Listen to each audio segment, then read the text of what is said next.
Hi. Sorry, the light's not great on this recording, but I wanted to show you a few floor plans that were what I would consider really good examples, and I think I might have a couple that I'll talk to you about briefly that are examples of some problem areas I consider that people run into. First, I'll show you a few of the really good examples, and I've had many over the years. This is a really hard assignment. It's very challenging and time consuming.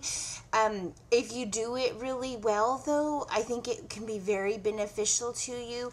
It's required for our accreditation, and I do think it's maybe the most difficult assignment we have in our program, and there are a lot of things that can go wrong. One thing I stress is read the assignment instructions carefully and go through the outline.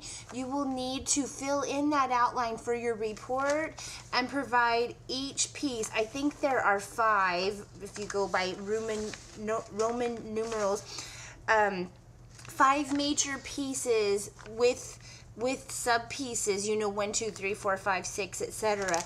under each piece that's required for this assignment.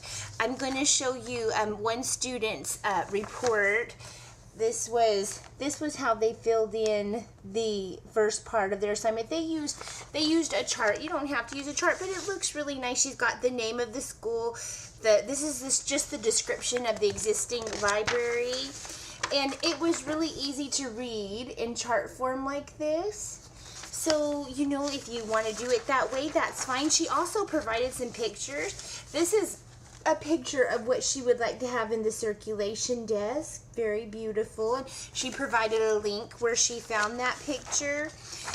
And let me see. I was just making sure there were no other pictures in here. But sometimes people do provide pictures. You are not required to provide photos of the things that you would like to have in your library, but if you have them and you want to include them, then I think that's great, and I'll show you some more examples in a minute.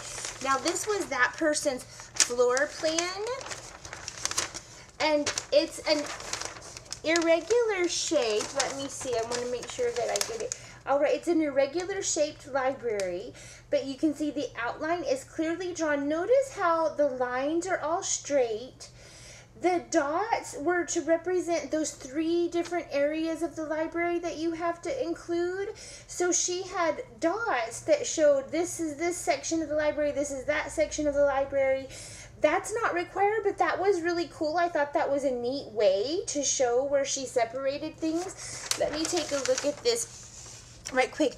Another thing she did well, and that you will want to do, let me put this up here again. You will want to use a straight edge. Use a ruler to draw your shelves. She labeled, you can see the writing here. She labeled each piece very clearly so that I knew what she was meaning by something. I did not have to guess. In this floor plan, it was extremely neat and tidy. That's important. Sometimes people get sloppy or they get in a hurry. You can't be on a hurry to do this project. You just got to know this is going to take some time. This is a second floor plan by a different person. I thought, I'll show you this. The key at the bottom, you see everything's color coded, and I know you can't read these things, but I'm just trying to give you an idea what works well for some people. What she did is she color-coded different areas of the library, so then whenever there was something that fit her key, she colored it in, and she also labeled it. The drawing is very tidy. All the edges are very straight. The writing is precise. All the areas that were necessary and that had to be included were included, and there are lists of those things, so don't forget to look for them in the assignment instructions. Let me see. I'm looking at this report quickly to make sure. The number crunching is not easy. You'll have to refer to the standards. This assignment gets you very friendly with the library standards, which is another reason it's included, because you need to kind of know those standards. Not just kind of, you do need to know those standards. So this assignment requires you to dig through those standards. You can email me. Sometimes people email me questions like, I can't find how many computers are required, but it is in the standards. So I always refer them back to the standards because I don't know exactly where it is either. I would just have to go dig for it just like I would have you do it.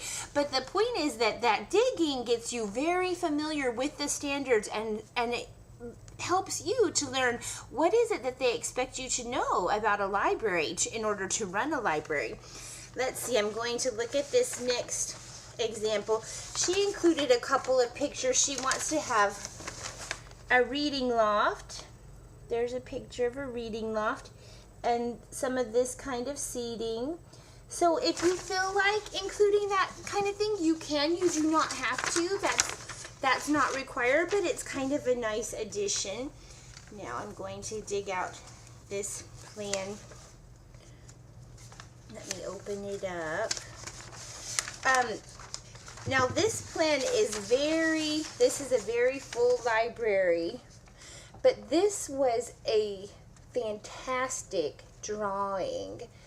There are many pieces that you have to include in your plan, and this one was just, there's no color or anything. Sorry, my fan is kind of blowing the plan around.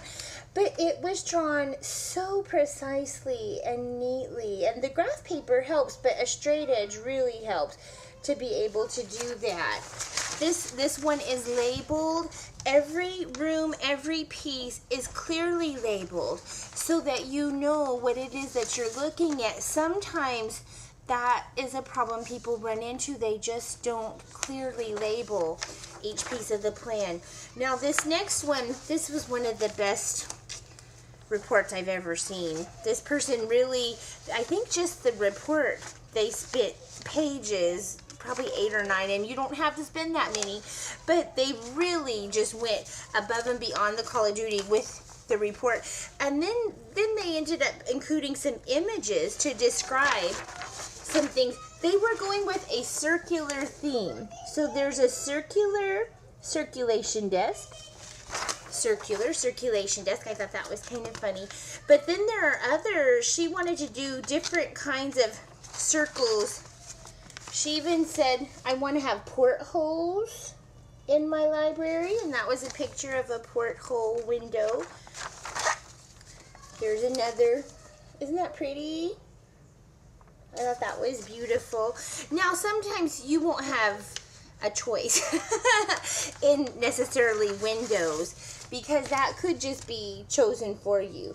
But this person was saying, hey, if I have a choice, I want some circular windows. And then she also liked circular couches and rugs, went along with that circular theme.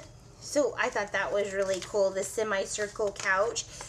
And she also wanted this beautiful tree to be in her library. And she explains it in her report why she wants the tree and how she would use the tree. But it was just stunning. She talks about hanging books from the tree. Beautiful.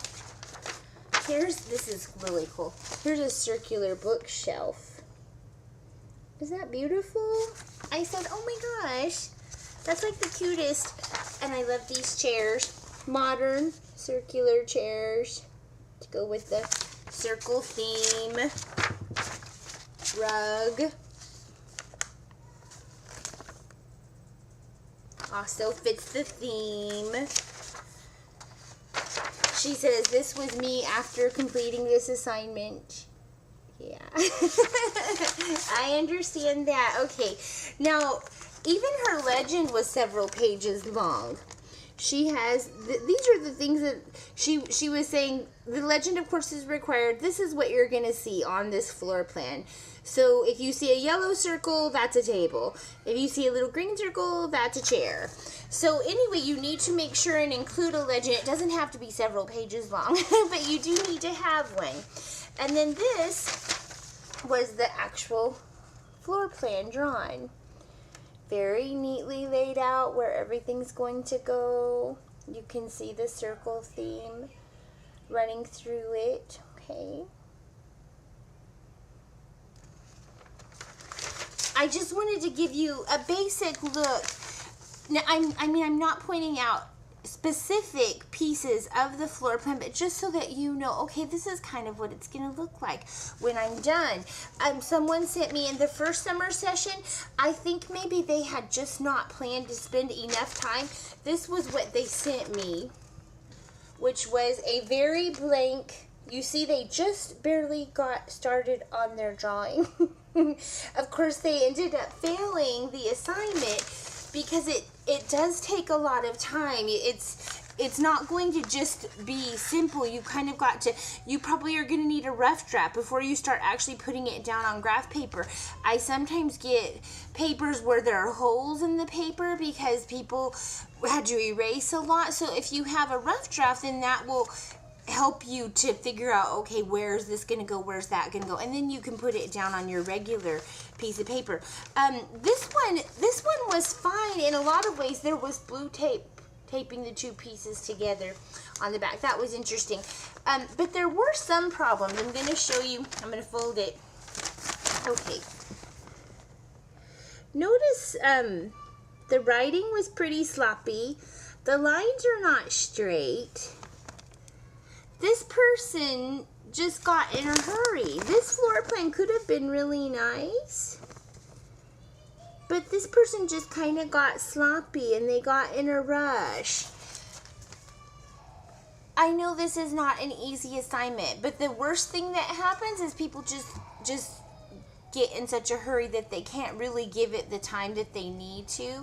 The report's going to take some time. The floor plan drawing it is going to take some time. It isn't easy, but if you do it well, people often say, you know, I really had fun with that, even though it was kind of hard. And I know this isn't how you want to spend a day of your summer, but I think if you take your time, you're going to turn out something really beautiful. If you have any questions, my phone number is 281-614-9449. Call me, text me, email me. With email on the weekends, Sundays are a tough day for me. So if you want to get a hold of me on Sunday, calling or texting would be better. Thanks.